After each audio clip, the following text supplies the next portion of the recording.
جلد بازی انسان کی فطرت میں ہے، جیسا کہ قرآن پاک کے 17ویں پارے میں سورۃ الانبیاء کی آیت نمبر 37 میں رب کائنات کا فرمان ہے کہ خلق الانسان من عجل، انسان جلد بازی سے پیدا کیا گیا ہے۔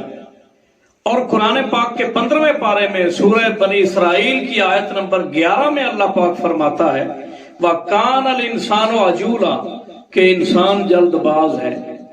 اگر حدیث پاک کو دیکھا جائے تو امام ترمذی نے جامع ترمذی میں صحابی رسول حضرت سیدنا سہل بن سعد ساعدی رضی اللہ تعالی عنہ سے حدیث پاک روایت کی ہے کہ حضور اکرم صلی اللہ تعالی علیہ وسلم فرماتے ہیں العنات من اللہ والعجلۃ من الشیطان، کہ کسی کام کو آہستگی سے کرنا اللہ تعالی کی طرف سے ہے اور جلد بازی شیطان کی طرف سے ہے۔ جب یہ سمجھ میں آ گیا کہ جلد بازی شیطان کی طرف سے ہے تو ہمیں کسی کام میں جلد بازی نہیں کرنی چاہیے، بلکہ آہستگی سے سوچ سمجھ کر کام کرنا چاہیے۔ لیکن 5 کام ایسے ہیں کہ جن میں جلدی کرنا ضروری ہے ورنہ پچھتاوا ہوگا۔ وہ 5 کام کون سے ہیں؟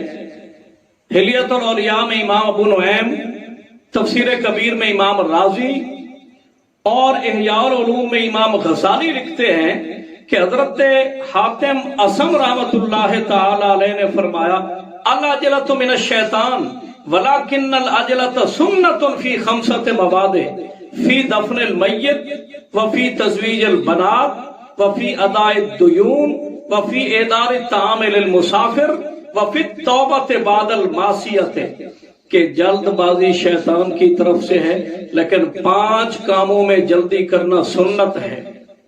ایک تو جب کوئی آدمی فوت ہو جائے تو اس کو غسل دے کر، کفن دے کر، اس کی نماز جنازہ ادا کر کے اس کو دفن کرنے میں جلدی کرنی چاہیے۔ دوسرا، جب بچی جوان ہو جائے اور مناسب رشتہ مل جائے تو اس کا نکاح کرنے میں دیر نہیں کرنی چاہیے، جلدی کرنی چاہیے۔ تیسرا، قرض کسی کے اوپر ہو اور مال مل جائے تو قرض کی ادائیگی میں تاخیر نہیں کرنی چاہیے، جلدی کرنی چاہیے۔ چوتھا، کسی کے گھر میں کوئی مسافر مہمان آ جائے تو اس کے سامنے کھانا پیش کرنے میں جلدی کرنی چاہیے۔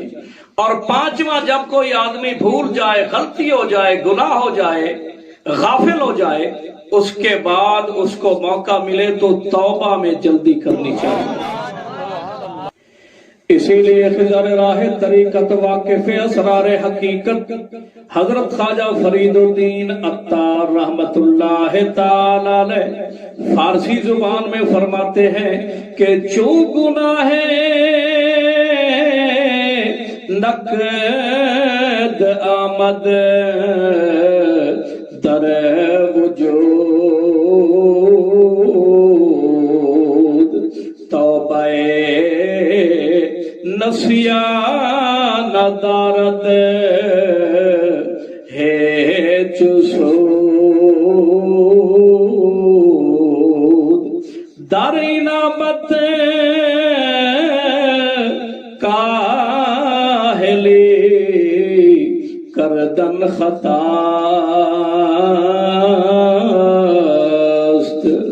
بر امید زندگی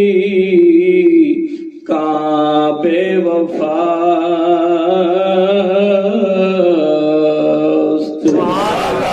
فرماتے ہیں کہ جب تو نے گناہ کرنے میں ادھار نہیں کی، نقد گناہ کر دیا، تو اب توبہ میں ادھار کیوں کرتا ہے؟ توبہ بھی نقد کر لے، کیونکہ تجھے زندگی کا بھروسہ ہے اور یہ زندگی بے وفا ہے۔ ہو سکتا ہے کہ تو سستی کرتا رہے اور زندگی ختم ہو جائے۔